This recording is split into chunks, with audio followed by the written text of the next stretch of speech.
রোজা অবস্থায় স্ত্রীকে চুমু দেওয়া যাবে কিনা বা চুমু দিলে রোজার কোনো ক্ষতি হবে কিনা বা গুনাহ হবে কিনা।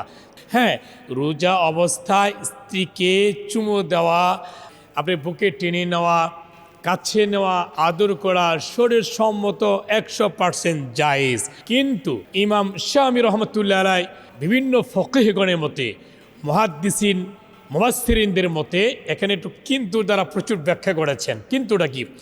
আপনি স্ত্রীকে মহব্বত করে চুমু দিতেই পারেন, এটা শরীয়তের কোনো বাধা নেই, নিষেধ নেই।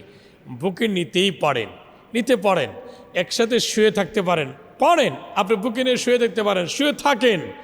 কিন্তু হলো সকল মুহাদ্দিসিন কিরামের মতে, মুফাসসিরিন কিরামের মতে, ফকিহগণের মতে, মাসলাবিদ কিতাবের মধ্যে উল্লেখ আছে, ওই চুমু দিতে গিয়ে যদি আপনার স্ত্রী ব্যবহারের যদি আপনার ভাব ভিতরে চলে আসে, যৌন ভাব যদি তোমার ভিতরে চলে আসে, যৌন উত্তেজনা শুরু হয়ে যায়, কাম ভাবের উত্তেজনা শুরু হয়ে যায়, এই মুহূর্তের মধ্যেই সকল মুহাদ্দিসিন মুফাসসিরিন কিরামের মতে এবং 4 ইমামের মাযহাবের মতে সম্পূর্ণ নিষেধ এবং মাকরুহ। আগের কথাটা কি ছিল? সম্পূর্ণ হালাল ছিল, কিন্তু বলছে হালাল ছিল।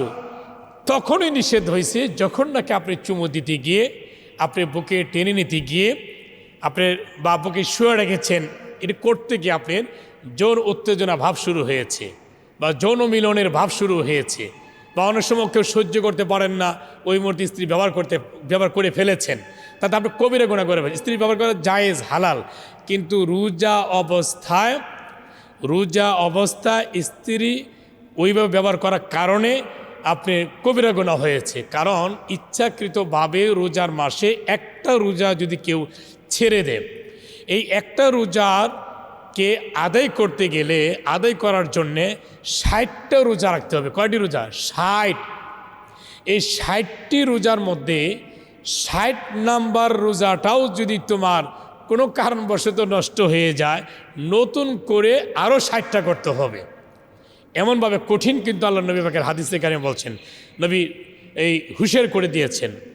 তাহলে আপনি দেখেন, স্ত্রীকে সব কিছু শরীয়তে জায়েজ, কিন্তু রোজা অবস্থা চুমু দেওয়া জায়েজ, আলিঙ্গন করা জায়েজ, কাছে নেওয়া জায়েজ, বুকে নেওয়া জায়েজ, সব কিছু জায়েজ, যদি তোমার স্বামী স্ত্রীর ভিতরে যৌন মিলনের ভাব যেন না হয়, এই কাম ভাবের ভাব যেন তোমার ভিতরে না হয়। এই শর্ত যদি হয়, তবে আপনার চুমু দেওয়া, কাছে নেওয়া, পাশে নেওয়া, কাছে রাখা, পাশে রাখা সব কিছু জায়েজ আছে। আর যদি কাম ভাবের কোনো উত্তেজনা ভাব শুরু হয়, তাহলে সকল মুহাদ্দিসিন কিরামের মতে, মুফাসসিরিন কিরামের মতে, সকল ফতোয়াবিদ কিতাবের মতে এটা সম্পূর্ণ নাজেজ। ইমাম শাফিঈ রহমতুল্লাহ মতে এটা মাকরুহ তাহরিমি বলেছেন। ইমাম আজম আবু হানিফা রহমতুল্লাহ আলাইহির মতে এটা সম্পূর্ণ হারাম, মানে মাকরুহ তাহরিমি বলেছেন। পরে আশরাফ আলী থানভী চিশতি রহমতুল্লাহ আলাই তিনি ভেস্তে যাওয়ার মধ্যেও তিনি এটা সম্পূর্ণ মাকরুহ তাহরিমি বলেছেন। ফতোয়া দেওবন্দের ভিতরে এটা কোনো ফকিহগণের মতে এটা হারাম বলেছেন। ইমাম তাইমিয়া রহমতুল্লাহর মতে এটা হারাম বলেছেন। ইমাম শাফিঈ রহমতুল্লাহর মতে দিনের বেলা স্বামী স্ত্রী আলিঙ্গন করা, কাছে নেওয়া, পাশে চুমু খাওয়া, যদি নাকি তার যৌন ভাব শুরু হয়, তার জন্য হারাম।